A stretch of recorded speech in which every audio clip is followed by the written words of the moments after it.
प्रणाम सब गोटा के। जय मिथिला, जय मैथिली, जय मिथिलावासी। हम रेखा झा शिमर फिल्म्स इंटरनेशनल के माध्यम से एक बार फेरो अहाँ सब से जुड़ गेलो हैं अपन बहुचर्चित प्रोग्राम आओ बाबा जी के जानी। अपन ई प्रोग्राम शुरू करे से पहले अहाँ सबके हृदय से आए जे भाई और बहन के पावन रिश्ता के एक त्योहार छे रक्षाबंधन, ओकर हृदय से अहाँ सबके शुभकामना दै छी, मंगल कामना करे छी। ईश्वर से कामना करे छियनि जे दुनिया के सभी भाई सलामत रहे, दुनिया के सभी बहन सुरक्षित रहे।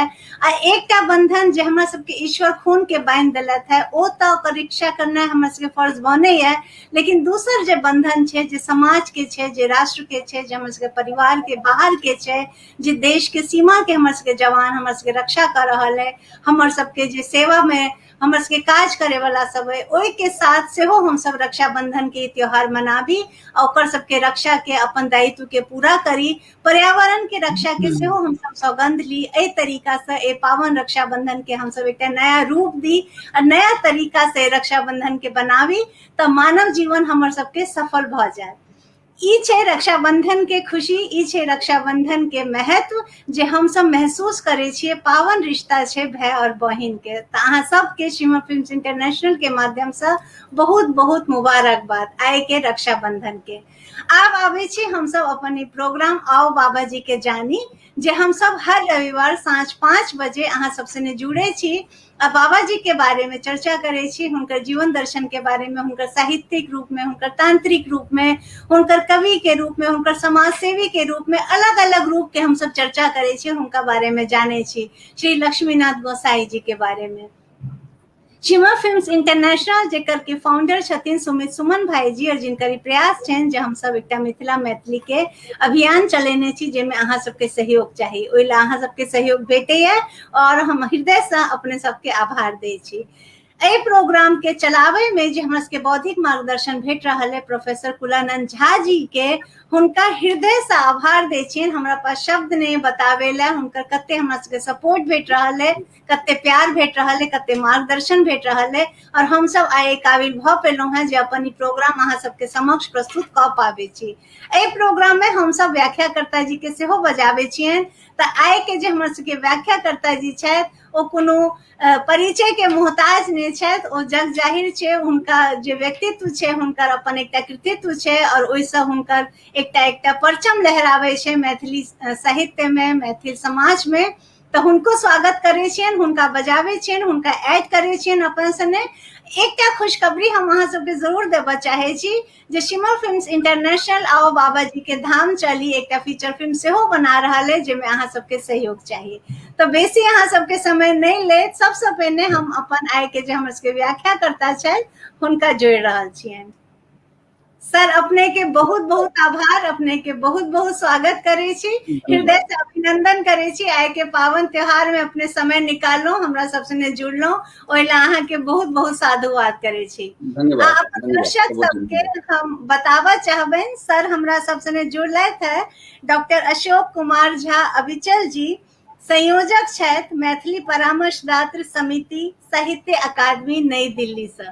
सर अहाँ के बहुत स्वागत, बहुत अभिनंदन। आय के विषय से हो हम बतावा चाहबेन। आय जे हमर सबके विषय है से दर्शक सबके बतावा चाहबेन। आय के हमर सबके विषय है लक्ष्मीनाथ गोसाई जी परमहंस के काव्य भाषा और व्यवहार के बारे में हम सब चर्चा करब। तो सर अपने ज्ञान दर्शन से, अपने विचार दर्शन से हमारा सबके मार्गदर्शन करते हैं, हमारे सबके और जानकारी बढ़ेते हैं। तो सर अपने के एक बार फिर स्वागत करे, अपने से निवेदन करबेन जे आय के परिचर्चा आरंभ किया जाए। सर स्वागत। धन्यवाद Rekha ji. Shimmer film international के दोसर बेर हम अपने लोकनि बीच में छी। बाबाजी के संबंध में बहुत बात लगातार चल रहल अछि, होइत रहल अछि। हुनक कालखंड की रहलनि हैं, हुनक कोन कोन किताब छनि, एहि पर बड्ड परिचर्चा भऽ चुकल अछि जी। हम आवश्यकता नहीं बुझे छी सबटा के फेर रिपीट कयल जाए। बहुत सही सर, बहुत सही कहले। तो समय के कनी उपयोग भ सकत। बहुत सर, बहुत बढ़िया। पैघ काज कर रहल छी, कियाक तऽ परमहंस लक्ष्मीनाथ गोस्वामी एकटा एहन व्यक्तित्व छथि मैथिली साहित्य में जिनकर चमत्कारक तऽ बड़ चर्चा होइ छै, जी जिनक कुटी सौंसे छनि हिनका आदर सब गोटे करै छनि, जी मुदा हिनक जे बृहत साहित्यिक अवदान छनि जी ओ कतहु ने कतहु ओहि रूपे समीक्षित आ आदृत नहीं भऽ सकलैक अछि जकर ओ हकदार छथि। बिल्कुल सही कहलथि। हुनक पूर्ण समीक्षासँ निश्चित रूपसँ मैथिली साहित्यक एकटा पैघ कालखंड जे छै ओकरा संबंधमे संपूर्ण जनतब समक्ष अयबाक पूर्ण संभावना छै। एहि जी पर विगत किछु वर्षसँ काज भऽ रहल छै, कतेक रास सेमिनार संगोष्ठी आदिक माध्यम से बहुत रास गप एलैक अछि, कएटा शोध सेहो हिनका ऊपर में भेलैक अछि, तऽ जी ताहिसँ आब कने कने स्थिति परिवर्तित जकाँ भऽ रहल छै। मुदा जी जाहि स्तर से कियाक तऽ जहन हम देख रहल छियै एकटा साफ साफ गप कि विद्यापति आ विद्यापति के बाद जँ तकबै हम तऽ हमरा 3टा स्पष्ट हम और कोनो सेमिनार में गप बाजल छलहुँ जे हमरा ऊपर में विद्यापति, फिर इम्हर अबै छियै तऽ ओहि धाराके हुनका विद्यापतिके अनुसरणमे या ओकरा बाद जे काव्य परंपरा चलै बहुत गोटे लिखलनि जी लिखैत रह, मुदा संपूर्ण रूपसँ जे ओहि धाराके देखबै अबै छियै तऽ फेर परमहंस लक्ष्मीनाथ गोसाईमे भेटत जे मध्यकालमे, जी आ ओकरा बाद फेर आबि जेबै तऽ भवप्रीतानंद ओझामे भेटत। जी मतलब जन सरो संपूर्ण रूपसँ जन सरोकारी काव्यक संरचना के जे परिपाटी छै ओ जो देखबै एतऽ आबि कऽ भेटत। आब लक्ष्मीनाथ गोसाई के जे समय छनि आ जे हुनक अपन मुख्य धारा छलनि, जेना ओ संत छलाह, जी ओ तांत्रिक छलाह, ओ सिद्ध छलाह, ओ योग साधना में निष्णात छलाह, तेँ हुनका मिथिला संत शिरोमणि सेहो कहल जाइ छनि। बिल्कुल सही आ सर। भारतसँ लऽ कऽ नेपाल धरि जे छै से हुनक अपन यात्रा वृत्तांत रहलनि अछि, आ जी हुनक जे यात्रा रहलनि अछि आ कीर्तनक माध्यमसँ ओ हमरा एक दिन तारानंद वियोगी जी से गप होइ छला, एहि पर हुनकर शोध चलि रहल छनि जे 1857 के क्रांति में ओ बड़ पैघ जनजागरणक कार्य केने छलाह। एहि पर हमरा वाह लग बड़ बेसी सामग्री, तऽ मतलब आ होइ छै देखबै जे सन्यासी विद्रोह भेलै, सब चीज पहिने सन्यासी विद्रोह, आगाँ ओ बहुत साधु संत सब सेहो राष्ट्रीय आंदोलन में अपना अपना स्तर से काज केने छथिन, तऽ जी लक्ष्मीनाथ गोसाई के सेहो ओहिमे योगदान छनि। आब जहाँ तक हिनकर भाषा के सवाल छै, ओ भेलै जी कि दुविधा कतऽ फँसि गेलै, हम विषय पर आबी जे जी हिनक सर जे काव्य भाषा छनि, चाहे हिनकर पदावली छनि, चाहे जी हिनकर कृष्ण रामरत पर छनि, कृष्ण पर छनि, या अकारादि दोहावली छनि, या और जतेक जे छनि, ओहि सभक भाषा पर सम्यक विमर्शक अभाव। किया तऽ भाषा की छै, भाषा थोड़े सहजीकरण संग सेहो प्रस्तुत होइ छै आ मिश्रित सेहो होइ छै, एकटा अच्छा भाषा पर दोसर भाषा के प्रभाव सेहो पड़ै छै। जी तऽ जे बिल्कुल आ संत आ साधु जे छै ओ संपूर्णता में सब समाज के लऽ कऽ चलनिहार लोक होइ छै। बिल्कुल सही सर। तैं देखबै जे बुद्ध वचन सबके जे प्रयोग भेलै या बुद्ध के जे वचन के प्रचार भेलनि, जी ओ तत्कालीन एहि क्षेत्रक जे भाषा छलै, साहित्यिक भाषा, प्राकृत की अवहट की मैथिली, ताहिमे नहि भेलै, ओहो सदुकरी भाषा में भेलै तत्कालीन रूप में, जकरा पाली कहै छियै। बिल्कुल सही पाली सर। ओ एहि क्षेत्रक भाषा छै, किया तऽ बुद्ध के जे जन्म क्षेत्र आ कर्म क्षेत्र छनि, पाली मतलब गाम होइ छै, तो ओ जी गामक जी भाषा भेलै। अपना ओहिठाम देखबै पाली गाम सेहो छै, अपना सब ओहिठाम पाली नाम से गामो छै, और पल्ली जे अच्छा छै से और सबठाम गामोक रूप पर नामक रूप में प्रयोग होइ छै। तऽ एहि दुआरे ओ जनभाषा जे छलै, आम लोकक भाषामे जे परिवर्तन भऽ गेल छलै संस्कृतसँ अबैत अबैत प्राकृत के बाद के जे गैप छलै, मैथिली अवहटक बीचमे जे एकटा गैप पड़ै छै, तकरा पूर्ति करै छै पाली भाषा, जे ओ जी गामक भाषा छै। किया तऽ संस्कृतक पढ़ाइ होइ नहि छलै, तऽ तहन तऽ जी या तऽ संस्कृतटामे पढ़ाइ होइ छलै, तऽ ओ संस्कृतमे नहि बजला तऽ तहन अपना क्षेत्रक भाषामे बजला, आ ओ मिक्स भाषा छै जे तत्कालीन समयमे भाषा एतेक फरीच नहि भेल छलै जे मगही, अंगिक, भोजपुरी, मैथिली अलग अलग नहि भेल छलै। तऽ जी संपूर्ण क्षेत्रक ओ भाषा छलै जे जनक जानकी एम्हर लऽ कऽ, ताहि दुआरे वैदेही भाषा, मैथिली भाषा, ई सब मिथिला भाषा, देसिल वायना, ई सब ओकर उल्लेख छल। तहिना लक्ष्मीनाथ गोसाई के दृष्टिमे संपूर्ण समाज छल, ओ अपना सिद्धि के पूरा मनुष्यता तक सब लग पहुंचाबऽ चाहै छलखिन। बिल्कुल सही बिल्कुल सही। संपूर्ण मनुष्य मात्र छलै, किया जहन केओ सिद्ध भऽ जाइ छै, लक्ष्मीनाथ गोसाई रहुआ संग्राम गाँव में सिद्ध भेला, रहुआ में सिद्ध भेला, पारसमेनाथ मंदिर परिसर में हुनकर अपन कुटियो बनल छनि, हुनकर अथी बनल छनि, तऽ ओतऽ जहन नंदनाथ गोस्वामी लग से एला तऽ सिद्ध भेला के बाद जहन केओ सिद्ध भऽ जाइ छै तऽ तिनका लेल क्षेत्र धर्म जाति ई सब ऊपर उठ जाइ छथिन, बिल्कुल ओहिसँ ऊपर उठ जाइ छथिन ऊपर। तकर बाद हुनकर रहै छनि जे हम जे सिद्धि प्राप्त केलहुँ से लोक लग कोना पहुँचे। सही, बिल्कुल सही सर, बिल्कुल महात्मा बुद्ध के समय में 8टा और बिहारे में महात्मा बुद्ध से बेसी साधना केनहार आ बेसी पैघ प्रबुद्ध यानी बुद्धत्व का प्राप्त लोग छला बिहारे में। अच्छा मगर वो सब अंतर्मुखी भ गेला, कि सिद्ध व्यक्ति लग चीज होइ छै या तो वो अंतर्मुखी हेता या बहिर्मुखी हेता, वो अपन सिद्धि के पटबाक प्रयास करता या अपने में लीन भ जेता। तो बुद्ध से कम, मगर वो सब हुनका सब गप क्यों जनै नहीं छनि, बड कम ठाम ओकर चर्च भेलै हैं 8 गोटे के।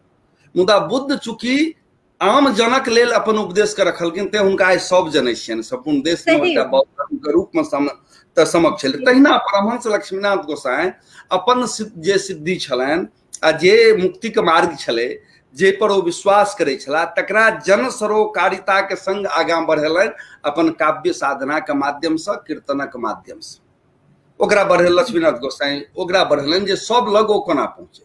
तो ओहि में हुनकर भक्ति भाव, भक्ति के जे गीत सब छनि, ज्ञानक जे गीत सब छै, मतलब काव्य रचना सब छनि जे ज्ञान आधारित छै। दू प्रकार ओ क्या प्रकार से बांटल जा सकैया, चाहे योग से संबंधित छनि या फिर ओ हुनकर जेना शंकराचार्यक जे भाष्य सब छनि तै पर छनि, तकरा काव्यात्मक स्वरूप प्रदान केलखिन हैं, या फिर कृष्ण आराम जे एहि क्षेत्र में कृष्ण काव्य परंपरा जे विद्यापति से चललनि, आराम काव्य परंपरा के बीजारोपण विद्यापति से भेलै, मुदा आगां आबि कऽ चंदा झा लग से आगां भेलै। ओहि राम परंपरा का काव्य आ कृष्ण परंपरा को आगां बढ़बै छथिन जी लक्ष्मीनाथ गोसाई, ओकरा आगां बढ़बै छथि।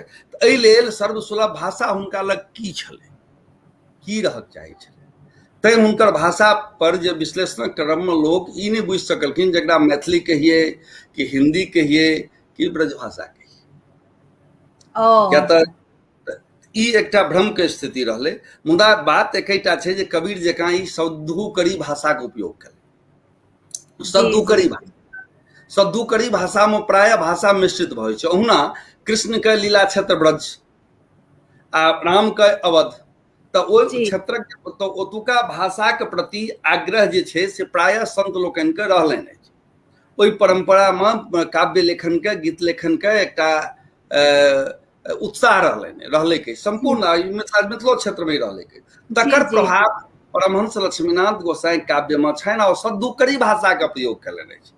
हुनकर जे संपूर्ण प्रयोग छनि ओ सद्दुकरी भाषा छनि। आन आनो भाषा के प्रयोग होइ छै हुनका पर, कखनो काल के एलै हँ, जेना आब अहाँ देखबै जेना आब जेना देखियौ लक्ष्मीनाथ गोसाई अपना भाषा में चाहे हास्य होय, व्यंग होय या लोक के जे चीज के आवश्यकता छै आ समाजक जे तत्कालीन परिवेश छै, क्या साहित्य समाज के एना होइ छै जाहिमे जाहि माध्यम से अहाँ अपन मुंह कान हाथ पैर सब देख सकै छी। ओ मुंह कान हाथ पैर, ज्ञान विज्ञान, दुख सुख आवश्यकता एहि सब चीज के चिन्हित करै छै। तऽ लक्ष्मीनाथ एकरा वही तरह ओ जे छै से सब तरह कलनि हैं। जेना राम काव्य के सरल भाषा में, कृष्ण के जे सब चीज छनि, लीला छनि, ओकरा सहज भाषा में जे लोक ओकरा बुझि जाय, ओकरा बुझेबा में कोनो बीच में व्याख्याता का अभाव, मतलब जो खगता नहीं पड़े से ई सब सहज कीर्तनक माध्यम से एकर प्रस्तुति केलखिन। आब जेना देखियो ओ चुमाओनक गीत लिखै छथिन आ ओकर भाषा देखियो, आज चुमाओन सिया रघुवर के नाव ने देलक हकार फोड़ामा, आंगन चानन नीप कुशलिया, गजमोती अरिपन देल हो रामा। आब ई सब घर घर ई गीत गायल जाइ छै हुनकर छनि, ओतबे नहीं है हिनका चिंतो छनि।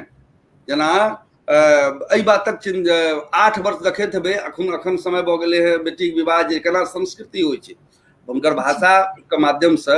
अखन जेना विवाह के एज निर्धारित छै जे कन्या सभक विवाह के एज 18 निर्धारित छनि, युवक सभक 21 निर्धारित छनि, ओहिसँ कम में नहीं कयल जाय, ओहिसँ कम बाल विवाह भेल जाइ छै।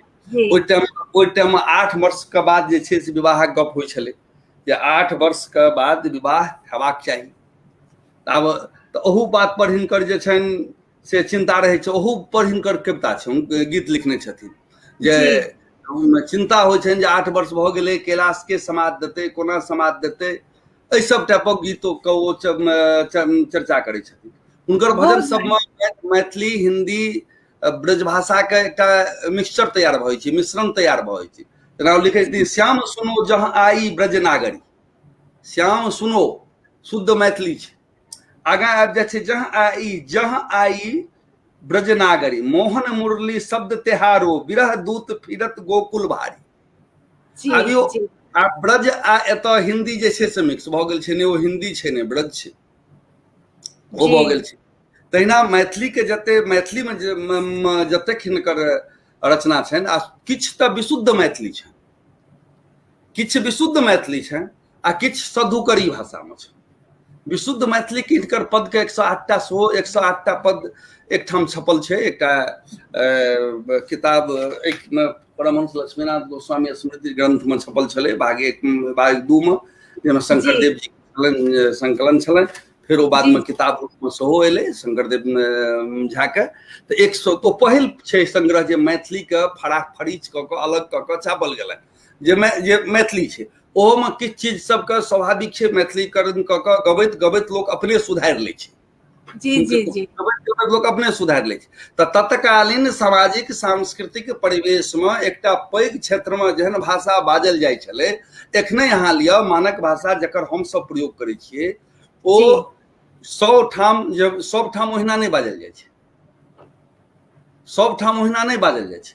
हौ बिल्कुल आधारित आरो आधारित जे प्रचलन छै से बेसी छै। मुदा जी हमसब जे बजै छियै तऽ शिष्ट भाषामे जेना बजै छियै तऽ लिखबाक भाषा आ बजबाक भाषा अलग अलग होइ छै। तऽ जहन केओ धर्म प्रचार करै छथि, अपन गपक प्रचार करै छथिन, तऽ ओकर भाषा आम जनक भाषा होइ छै, जी आम जनक भाषा होइ छै, लोकक भाषा होइ छै, जाहिसँ लोक सहजता पूर्वक ओकर अर्थक अवगाहन कऽ सकथि। आ से लक्ष्मीनाथ गोसाई केलनि, तैं हिनकर भाषा में कखनो काल के अवरोध होइ छै जे ओ मैथिली में राखी के, अगर ओ मैथिली छियै क्या ओहिमे कतहु कोनो समस्या नहि छै, हम ब्रज मिश्रित छै, किया तऽ ब्रज भाषा के प्रति ई छलै। तैं हुनकर संपूर्णता में जे देखबै तऽ हुनकर विशेष रचना मैथिली में छनि, आ तकर बाद जे छनि से सधुकरी में छनि, सधुकरी भाषा, जकरा मिश्रित जी भाषा के रूप में हमसब जनै छियै आ गप करै छियै। अहिना सर ओ सर अपने माफी चाहे छी अपने के बीच में रोके के, दर्शक सबके इम्हर झड़ी लागल है अहाँ के स्वागत करे में, तो कनी हुनकर सबके नाम लेबऽ चाहबनि। स्वर्णिम किरण झा, प्रेरणा जी, विनीत झा जी, और गौतमानंद झा जी, कौशल किशोर जी, विनी झा जी, सब अपने के स्वागत कर रहल छथि। हमर अपन मन एते हर्षित भ जाइए बाबा जी के नाम ल क, बाबा जी के बारे में सुनि क, बाबा जी के बारे में एते बढ़िया जानकारी हमर सबके सर आइ द रहल छथि, तऽ ओतबे खुशी, ओतबे मधुरता एहि प्रोग्राम से हमरा लागे हमर सबके दर्शक सब सेहो महसूस करे छथि, जे हमरा सब संगे जुड़े छथि। विनीत झा जी जुड़ल छथि और सब अपने के स्वागत कर रहल छथि। तो सर बहुत बढ़िया से अपने हमरा सबके बहुत बढ़िया से जानकारी दिलथि, जे लक्ष्मीनाथ गोसाई जी के जे भाषा के जे वर्णन हमरा सबके बतेलथि है, पूरा साथ में पढ़ि के सेहो सुनेलथि है गीत, केना बाबा हमरा सबके घर घर अपन बात पहुंचावे ले, केना मतलब समाज के भाषा के, चाहे वो मिश्रित रूप में हो या चाहे कोनो रूप में, हमरा सबके अपन संदेश पहुंचावे ले बाबा कते जतन केलथि, कते प्रयत्न केलथि है।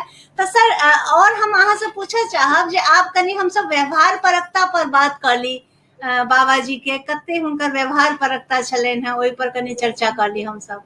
आब देखियौ सब गोटे के हम आभार प्रकट करै छियनि, शुभकामना दै छियनि। राखी के पर्व छै आ एते गोटे जुड़ल छथि, चूँकि हमरा स्क्रीन पर नहीं देखा पड़ि रहल जे के सब जुड़ल छथि, जिनका जी जिनका हम नाम लेलियनि और जे सब जुड़ल छथि, प्रायः सब परिचित छथि, सबके हम जनै छियनि, सब गोटे के बधाई। व्यावहारिक स्तर पर जहन गप छै तऽ एक तऽ संत जखने समाज लेल प्रस्तुत भेला सिद्धि के पश्चात,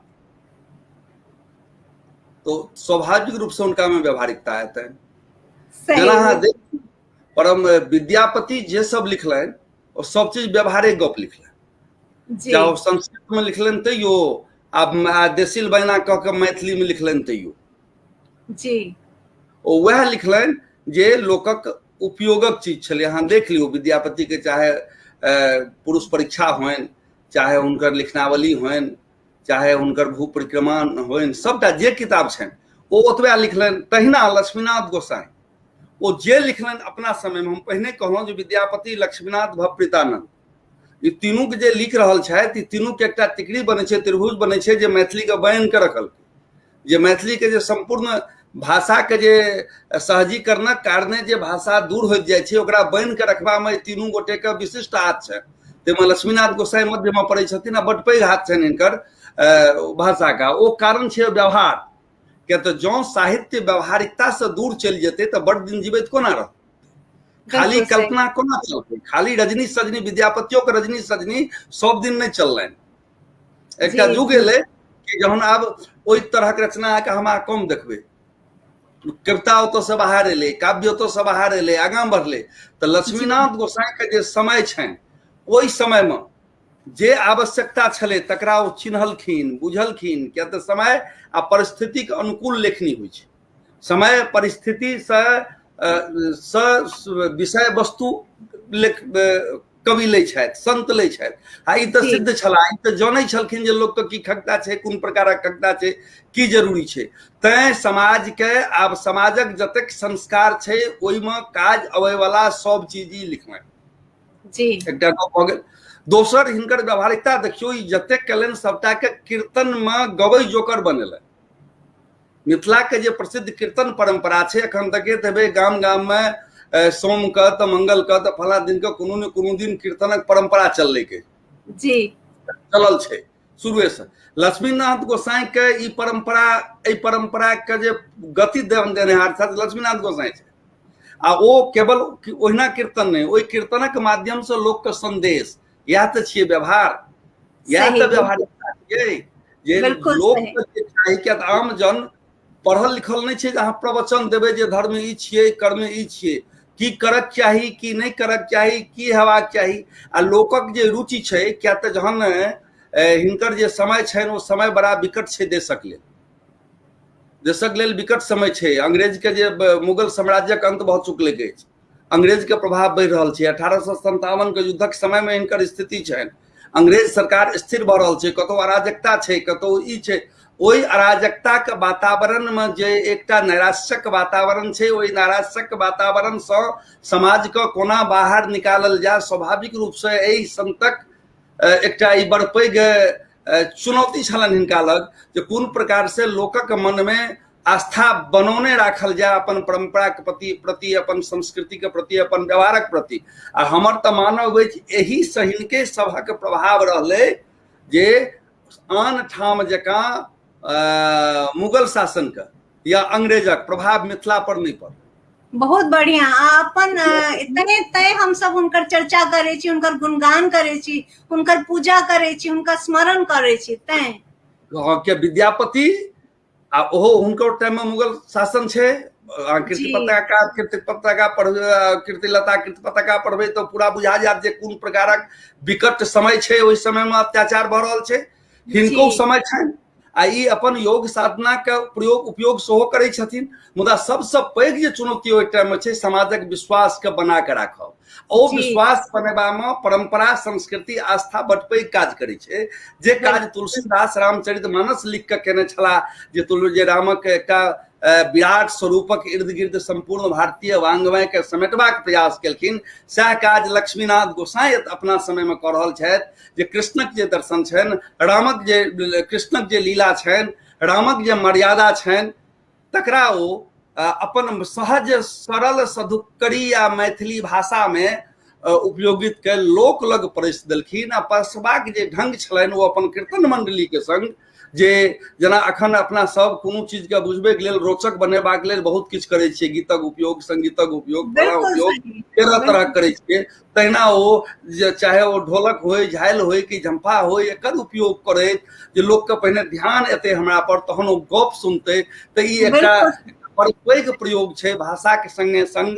आ भाषा, समाजक आवश्यकता, साहित्य आ वाद्यंत्र, एहि सभक मिलन के जहने लेखनी, तेहने ज्ञान, तेहने आवश्यकता, आ ओकरा सबके मिश्रित कऽ के जे लक्ष्मीनाथ गोसाई परसलखिन, ओ मैथिली भाषा के लेल अद्भुत चीज रहले के एकटा बड एकटा अथी करऽ चाहब हम, एकटा जी ध्यान जी रखबै जे आप ध्यान जी रहू जे हम चर्चा करै छलहुँ ओ चर्चा करै छथिन आगे माय आब कोन करब उपाय, 7 8 9 बरख बीत गेल शुद्ध बीतल जाय, शुद्ध बीतल जाय, शुद्ध मतलब विवाह दिन बीतल जाय छै, जी ककरा हाथ समाद पठायब के जायत कैलाश, के कहि सुन के ध्यान छोड़ावत दिगंबर कृत व्यास। आब एतऽ दूटा चीज छै, आइ जहिना 25 साल के बेटी के लेल औजका माय बाप व्याकुल छै, तहिना ओहि काल में 8 सालक बेटी भेला पर माय बाप व्याकुल रहै छै।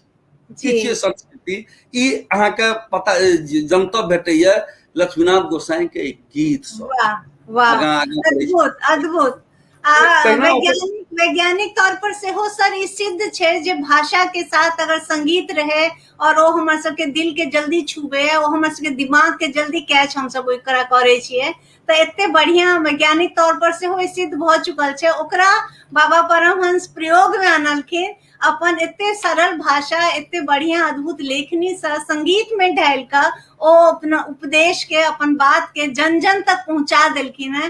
तो वाकई ओ परमहंस ओ दिव्य रूप चलत है, आत्मा स्वरूप आइयो उपस्थित छथि हमरा सब सने, आइयो हुनका स्मरण करी तो आइयो ओ साक्षात रहे छथि। अहिना व्यवहारक गप देखियो जे आब बेटी के विवाह कतौ कैल जाय, आब समय अंदाज करियो, ओहि टाइम में संपूर्ण कृषक समाज छै, कोनो उद्योग नहीं छै जाहिमे लोग नौकरी करते, जी लोग के जी लेल रोजगार नौकरी नहीं छै उद्योग धंधा में, जी लोग जी के करते कृषि खेती में काज करते, जमींदारा ओहिठाम काज छै, घर में काज छै, जी मगर तो सब दिन विवाह दान व्यवस्था ई सब बरपैग रहल। उपनयन तो उपनयनक गीत लिखलनि हँ, मुड़नक गीत लिखलनि हँ, चुमाओनक गीत लिखलनि हँ, सुनबे के लिए कनी काल पहिने कहलहुँ जी चुमाओनक जी गीत जी लिखलनि हँ। जी जी तहिना मगर एकटा चिंता सम्मिलित रहले हैं जे कतौ करब बेटी के विवाह, केना कोन अपना से नीक ठाम करब उनका ठीक होय। तब अपना ओहिठाम प्रेमक लेल राधा कृष्ण आ घरक जी खगता के वर्णन के लेल महादेव, घर में जे होइ छै पति पत्नी के विवाद, घर में आपस में विवाद, घरक अभाव, ओकर सुविधा, एहि के लेल महादेव आ पार्वती देखबै ई दुनू जे छै से बड्ड बेसी केंद्र में रहलखिन। चाहे बिल्कुल मधुश्रावणी के कथा देखबै तो हम महादेवे पार्वती के गौरी के सब खिस्सा, गौरी के सब अवतार के मधुश्रावणी भेल हैत तऽ मोन हैत अहूँ सब अहूँ के जो सब खिस्सा जे छै से गौरी पार्वती के दियर संगे कोना, ननद संगे कोना, पूर्वा पछवा अबै, मतलब ओ बिल्कुल व्यवहारिक पक्ष छै जे ओ राज्य महादेवक परिवारक महेशवाणी होय, महेशवाणी के माध्यमे, नचारी के माध्यमे हुनका घर में जे विवाद भ रहल छै ओ हमरा अहाँ के घरक विवाद छियै, लोक जी घरक विवाद छियै, हुनका घरक जे अभाव छै ओ तत्कालीन समाजक प्रत्येक परिवारक अभाव छियै। ओहि समय जी गौरी के विवाहक जे चिंता छै जो समाजक सब बेटी के विवाहक चिंता छियै, यानी ओ हुनकर माय के चिंता छियै। आब ओ की चिंता छै, की करब दे बेटी हिनका, बीतल वयस 3 जिनका, बूढ़ बलेल बताह बिरागी, नांगट जोगी रूप भिखारी, लाज बीज एको नहीं तन में, घर घर मांगेत भीख भिखारी। यानी हिनका से बेटी के विवाह कोना करू। आब देखबै एकरा ओहो लिखै छथिन, मैना सेहो लिखै, विद्यापति जे लिखै छथिन ओहो में जी लिखै छथिन। जी जी जी बहुत बढ़िया ई बहुत बढ़िया। हम हिनका जे जोड़लहुँ तो व्यवहारक जे जतेक गीत छै, गीतो छै आ उपदेशो छै, दुनू गप कहलहुँ से जी बहुत बढ़िया सर। हिनकर लेखनी में अहाँके भेटत आ बढ़िया जकाँ भेटत। जी हिनकर जतेक पढ़बै ततेक ओ जे तहिना हिनकर देखबै संवाद योजना, आई नाटक, आइ हमरा आब नाटक करै छियै आ जी नाटक जे जन्म भेलै कहिया, वेद में सेहो संवाद योजना छै, अहाँ पर सब ऋग्वेद जी में सेहो एक दोसर से संवाद छै, ओकर जन्म कहल जाइ छै भारतीय साहित्य में ऋग्वेद में देवोदास के संवाद प्रकरण छै। आब जी हिनका में देखियौ हिनकर जे पात्र छनि, ओहि समय में संवाद योजना में सेहो परम मंदोदरी आ रावणक संवाद छै। आ हिनकर मंदोदरी संवाद पढ़बै, अबहु जाय पद गहु कंत, नहीं करहु बैर परमेश्वर सँ। हमरा रावण कहै छनि, हमरा पद पर पड़य सकल सुर, इंद्र डरय भय त्रासन सँ, नर परमेश्वर होय कबहु नहीं, नारी बुद्धि लड़काइन सँ। मतलब आप देखियो ओ जे राम आ रावण, मंदोदरी जे रावण के बुझबै छथिन जे राम परमेश्वर छथि, हुनका से अहाँ नहीं युद्ध करू, हुनका से जी बैर नहीं लिअ, दुश्मनी नहीं लिअ, तकरा रावण आ रामक संवाद में कतेक सहजता पूर्वक ही दऽ दै छथिन जे अहाँ के एकदम सहजता से सब गप बुझि जेबै। परमेश्वर नर कहूँ कबहु नहीं, नारायण कहूँ दसमुख सँ, ज्ञान होय अरु पाय अमर पद तरन होय भव सागर सँ। तो चाहे ज्ञान का व्यावहारिक रूपे प्रस्तुत करबाक होय आ जी चाहे संस्कारक लेल आवश्यक गीतनाद होय या संसार चलेबाक लेल जे आवश्यक वस्तुजात होय तकर वर्णन हिनका बढ़िया जकाँ भेलै नहि छै। बहुत आभार सर। एकटा हम जरूर अहाँ के एकटा कॉम्प्लीमेंट देबो चाहब जे अपने के वाणी में एकटा तेज, एकटा औज, एकटा एहन उद्गार छै जे सब मंत्रमुग्ध भ के अपने के बात सुनि रहल छै। बहुत बढ़िया जानकारी भेट रहल है, हमरा बहुत खुशी भ रहल है अपने से जानकारी लेत। विनीत झा जी, स्वर्णिम किरण झा, प्रेरणा जी कहे छै जे हुनकर कोनो चमत्कार के सेहो चर्चा करी, हुनकर सिद्धि प्राप्त, बहुत सिद्धि प्राप्त केने छलथि। देखियो हुनकर चमत्कार बहुत रास छै, सिद्धि जे छै जी जी हुनका तऽ कहल गेलै ने, हुनका जे सिद्ध 21 संगे कए ठाम भेटै छलखिन, कतेक जी प्रकारक जे चर्च छै। हमहूँ किताब सबमे हुनकर सिद्ध चमत्कार सबके छपने छियनि। एकटा जी तऽ लोगक छनि चमत्कार अपूछ दास के संगे, जे जहन ओ फटकी एला, यानी सिद्ध स्थान हुनकर रहुआ, ई तऽ बुझले जे मातृक में परसरमा जी जन्म भेलनि, मातृक जी जी मेहक छनि, सिद्ध स्थान रहुआ में छनि, आ समाधि भेलनि फटकी। आ सबसे बेसी प्रशस्त कुटी जतऽ सबसे बेसी समय रहला ओ छनि बनगांव, जे हुनकर जी केंद्र रहलनि प्रायः चारुका तक जे प्रसार प्रसार भेलै। आ तऽ ओहि क्रम में फटकी में जहन ई एला तऽ एकटा कुटी बनेलनि, तऽ बुझदास के भेलनि जनतब जे एकटा बाबाजी एलखिन, तो जी हुनका भेलनि जांच के भेंट करी हिनका से कि बाबाजी शायद देखियनि। मलेरिया धोने छलनि बाबा के। अच्छा। तो बोखार में छला तो स्वाभाविक छै, मलेरिया में तेज ज्वर होइ छै तऽ कनी ठंड लगे छै, देह कनी कुदके जी पुदके जी छै। कप कपे, हाँ जी जी जी। तो गेलखिन तो क्यों कहलखिन जे कहियौन, कहलखिन जे सुतल छथि, मोन खराब छनि, कहलखिन कहियौन कनी अपूज दास एलाह। आब बाबा सोचलनि जे आब अपूज दास एला। एकटा बात ध्यान रखबै, सिद्ध पुरुष सबके प्रायः एक दोसर से संगत रहै छनि, भेंट होइन आ नहि होइन। जी भेंट होइन आ नहि होइन ई आवश्यक नहीं छै। कते संत के देखल गेले रहे जी, दुनू एक दोसर के देखलखिन, एको शब्द नहीं बजला, ओ पराभाषा में गप होइ छै, जकरा अपना आप टेलीपैथी कहै छी, जे जी कम जी बुझ के नहीं, बजबाक आवश्यकता नहीं, परापसंती। हमसब तो बैखरी तक आबि गेल छियै जे खाली बजै छियै, मुदा जी ओतऽ तक प्रधान छै। तऽ संत सबक तो सोचलनि जे अपूछ दास एहन लोक एला, आ अपूछ दास सेहो अहिना, जहिना ई संत कवि छथि तहिना अपूछो दास संत कवि छथिन।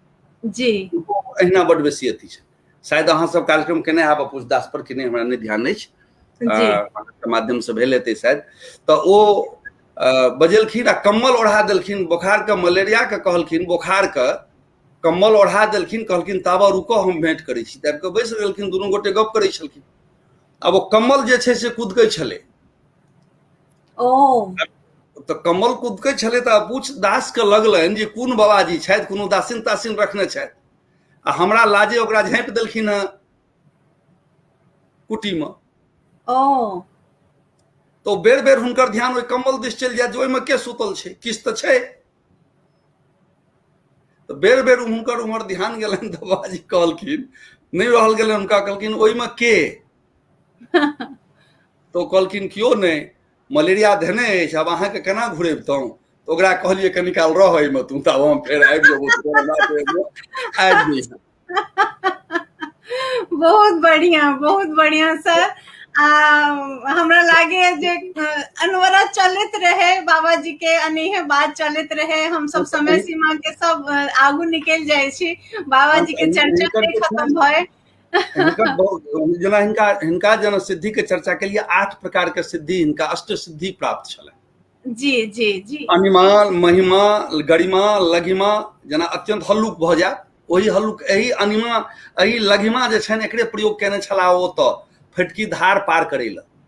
फटकी में जे कमला धार छै, ओतऽ जी हिनकर कीर्तनिया मंडली के नहीं पार हुअ दै छलनि नाविक सब। नाविक सब खेबा मंगलकनि जी तऽ कहलखिन पार कऽ दै लए, नहीं केलकनि पार, कहलकै ओहि दऽ के चलि जाए, कहलखिन सएह तऽ हाँ। तो अपने आगाँ आगाँ एही लघिमा के प्रयोग कऽ के छै से ओकरा पार केलखिन, जे अखन तक ओतऽ नाव नहीं चले। कहल जाइ छै ओतऽ नाव, कहलखिन आब एतऽ नाव तो कानऽ लगलनि, ओ कहलकै आब एतऽ नाव नहीं चलतौ, कनी हटि जो, ओतऽ लोग पैरे पार करतौ। तो ओ जगह तो यही एकरे प्राप्त केने छलथि। तहिना होइ वाह छै अनिमा, जाहिमे होइ छै भारी भऽ जायत, आ अनिमा अनु छोट सँ छोट रूप धारण करब। एकर याद हैत जे हनुमान जी एकर प्रयोग केने छलखिन, छोट रूप हाँ धारण बिल्कुल करके मुँह जी दए के जी निकलैमे, सेहो जी सिद्धि जे छै से हिनका लग छलनि। प्राप्ति, प्राकाम्य, वशित्व, ईशित्व, ई सब गुण हिनकामे जे छै से प्राप्त छलनि। जे पंचभूत जहन प्राप्त भऽ जाइ छै तऽ एकर प्रयोग कए ठाम केलनि हँ, जे कए ठाम हिनका देखल गेलनि हँ, जेना जाहि समयमे हिनकर देह त्याग भऽ गेलनि अछि, जी इहो कहल जाइ छै जे हिनकर देहके मतलब शरीरके जड़ेबाक नहि छलै, जरा देला कारणे जे छै से ई समस्या उत्पन्न भेलै, नहि तऽ बाबा आओर रहि सकै छलै। मगर ओ लोकसभ नहि बुझि सकलै, किया तऽ ओ नौआ जे जाइ छलै तऽ ई बाबा भेटलखिन हुनका रस्तेमे। फेटकी गाँवमे जहन हिनकर संस्कार होइ छलनि, जाइ छलनि, तऽ ओ जे घर एलै कहलखिन जे जाउ बाबाजी एना भऽ गेलखिन, ओ बक बाबाजी हमरा रास्तामे भेटला हँ। बाबा भेटलखिन, कहलखिन जे कतऽ जाइ छी, तऽ कहलखिन जाइ छी तऽ कतऽ जाइ छियै, मण्डली सब कतऽ छै, तऽ सब पाछाँ से एतै, आ तऽ हम नहि जेबै, हाँ बेराबेरी सब एतै। आ बाबा गाम पर एला तऽ बाबा नहि छलखिन, हुनकर संस्कार भऽ रहल छलै, हुनका ओ विश्वासे नहि होइ जे बाबा के संस्कार भऽ रहल छनि, आ बाबा तऽ हमरा एखने रास्तामे भेटला हँ जाइ छलखिन। तऽ ई एकै संगे दू ठाम रहबाक हिनका सेहो छलनि। एक बेर तऽ दू ठाम मानियो लेलखिन जे ओतौ हुए आब ओतौ हुए आब, इहो हुनकर चमत्कार छै जे दू ठाम छला कोना बाबा। तऽ हिनकामे ई सब प्रकारक सिद्धि प्राप्त छलनि। आ नेपाल महाराज सेहो हिनका अष्टांग योग युक्तेषु, नेपाल महाराज के, नेपाल के एकटा उपाधिमाला छै जी लक्ष्मीनाथ उपाधिमाला, नेपाल महाराजक पत्र छै, ताहिमे जी लक्ष्मीनाथ उपाधिमालामे हिनका अष्टांग योग युक्तेषु कहल गेलनि अछि। अष्टांग योग युक्तेषु कहि के हिनका जे छै, हाँ, आ हिनकर प्रमुख श्री रघुवर गोसाई सेहो छलखिन, हिनकर प्रमुख शिष्य छलखिन। ओ योगीराज के रूपमे से प्रतिष्ठित छलाह। योग रत्नावली हिनकर सेहो छनि, एकटा किताब लक्ष्मीनाथ के रचित पोथीमे महत्वपूर्ण छनि, जी आ ओहिमे बहुत रास योग से संबंधित गप सबक की ध्यान देने छथिन। तंत्र साधना में सोच आ लक्ष्मी, जतऽ सिद्धि स्थल हिनकर छनि रउआ में, ततऽ जी जखन गेला ताहिसँ पहिने से सिद्धि स्थल के रूप में छलै। ओतऽ अखनो जी तंत्र साधना चलै छै, अखनो ओतऽ काली माई के जे साधना, तांत्रिक साधना के एकटा केंद्र ओतऽ ओ एखनो छै, जी पारसमैन मंडल के नाम से जानल जाइ छै एखन, आ ओतऽ होइ छै। जी तऽ सब प्रकारक सिद्धि हिनका जे छलनि, आ प्राप्त जे छलनि। याद जे, हाँ, जाइत देश आ कालक सीमा से रहित भऽ सार्वभौम रूपे ई समाजक प्रति समर्पित छलनि। हिनकर संपूर्ण सिद्धि योग देखबनि, जते कोनो काज छलनि, ओ बनगांव के शोक खिस्सा छै जे गाय के जीवित कऽ देलखिन, एहन जी बहुत जी रास जी नहीं छै हिनका बहुत पर। रास के हमरा लागे बहुत जे रास छै, हम बहुत सब रास किछु दिन छै। राति चर्चा करैत रहब तैयो बाबाजी के जे ई चर्चा छै से निरंतर चलैत रहते, खत्म नहीं हेतै। लेकिन हमरा सबके समय सीमा के सेहो ध्यान रखबाक है। तऽ सब दर्शक सबके हृदय से आभार दै छियनि जे आइ के पावन त्योहार में अहाँ सब एते समय निकाललहुँ, हमरा सब संगे जुड़लहुँ। आ सबसे पैघ आभार सर के, जे सर एते मंत्र मुग्ध कऽ के हमरा सबके एहन वाणी से, ओत से, अपन उद्गार से हमरा सबके एते बढ़िया बाबाजी के वृत्तांत बतेलथि है, दर्शन देलथि है। सर अपने के बहुत अहाँके रेखा जी, लास्ट कऽ कऽ हम अथी करै छी, समाप्त करै छी, एकर जी बाद अहाँ धन्यवाद दऽ दियौ। जे अहाँके आश्चर्य लागत, जेना अपना सब ओहिठाम होइ छै ने, पहेली बजै छियै, जी पहेली सब बजै छियै जे अर्थ बुझू एकर, आ जी जी जी विद्यापतियो बुझो लिखै तो छै, जाने, बुझो तो जाने। बुझू तऽ जानी। एकरा जे छै से हाँ विद्यापतियो लिखै छलखिन, प्रथम एकादश दाय पहु गेल, सेहोरे बीतल कतेक दिन भेल, ऋतु अवतार जी वयस्क मोरा भेल, तैयो ने पहु मोरा जी दर्शन देल। आ इहो जे जी लक्ष्मीनाथ गोसाई सेहो अपन किताब सबके जे रचना करै छथिन, ओहिमे छंद से लिखै छथिन जे ओकरा अहाँ बुझियौ, जेना हर भूषण हर बदन धर, हर तल हर श्री रूप, एते अंक मिलाय के बीते साके भू। अब ईस्वी कहि रहल छथिन, ईस्वी कहि रहल छथिन, जेना विद्यापति अपन जन्म मृत्युके बारे में लिखै छथिन, जी तहिना जी जी तहिना इहो लिखै छथिन अपना किताबक बारे। हर भूषण मतलब हर का भूषण कैटा छै, नाग कैटा 8 प्रकार के, हर बदन शिव मुख 5टा, हर तल पाताल 7टा, हर सिर विष्णु मस्तक 1टा। आब एकरा जे गणना करबै सब मिलाकर ई साके आबि जाइ छै। कते ईस्वी में हिनकर जे छै से 1758 में ई रचना शुरू कलन। इसे अबै छै। समाप्त कहिया भेलनि तकरो लिखै छथिन अलग अलग। यानी अहाँके बुझऽ पड़त प्रथम की भेलै, एकादश की भेलै। तऽ कट पद कूट पद जकरा कहै छियै से कूट जी के जी रचना जी सेहो ई केने छथिन, जे ओहि परिपाटीमे आबि रहल छलै, जे समाजमे ई प्रचलित छलै। आ एकरा अखनो मानल जाइ छै, जेना पजल करै छी अपना सब करै बिल्कुल छी। बिल्कुल सर, आइ काल्हि जे ओ क्रिटिकल थिंकिंग चल रहल छै, हाँ क्रिटिकल थिंकिंग। माथ के ओझरी के दूर करबा में एकर बड़ पैघ हाथ छै। तैं वाह हिनकर वाह। जे व्यवहार छै, जे केना अहाँके चिंतनशील मस्तिष्क आर बेसी प्रखर हो, तहू पर हिनकर ध्यान छलनि। एहि सब लिखै छै। एहन युग पुरुष के बार बार एबाक चाहिए और हमेशा सलामत रहबाक चाहिए। हमरा सब सने हम सब धन्य छी जे बाबा परमहंस हमर सबके मिथिला से छथि, हमर सबके एकटा अभूतपूर्व एकटा ज्योति ज्ञान के जगा के गेलथि है। और ज्योति अनिहे अनवरत जरैत रहे। सर के अनिहे वाणी ओजपूर्ण जे आइ उद्गार केलथि है, सर अनिहे चलैत रहे, ई कार्यक्रम अनिहे हमर सबके चलैत रहे। और सर एक बार फेरो हमरा लगे अहाँ के और एक बार हमर सबके निमंत्रण द के और आगू के चर्चा चलाबऽ पड़त, कि हम सब बढ़िया से नहीं कह पेलहुं है चर्चा। तो ए विषय के एक बार फेरो हम सब लेब, अपने के फेरो एक बार निमंत्रण देब। तो सर आइ के प्रोग्राम इम्हरे समाप्त करे। तो अपने से निवेदन करब जे आइ ला एकटा संदेश जरूर देल जाए। देखियो, एकटा तऽ सब गोटे से आग्रह करबनि जे परमहंस लक्ष्मीनाथ गोसाई के साहित्य के पढ़ाइत। जरूर सर, जरूर। ओकरा बुझाइत। ओहिसँ हम केवल धर्मे के लेल नहि कहि रहल छियै। जी मिथिला में धर्म आ संस्कृति आ व्यवहार तीनू के मिला के लोग काज करै छै। जी। आ मिथिला आ लक्ष्मीनाथ गोसाई के जहन पढ़थिन तऽ हुनका सब चीज भेटतनि, मोन सेहो लगतनि। आ जतेक बेसी पढ़ता ततेक अपना आप के झकबाक, यानी हम के छी, ई जे सबसे पैघ प्रश्न छै।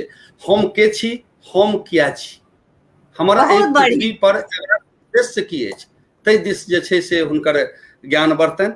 हम जे समय छै ओहिमे सब गोटे के धन्यवाद दै छियनि जे जुड़ला।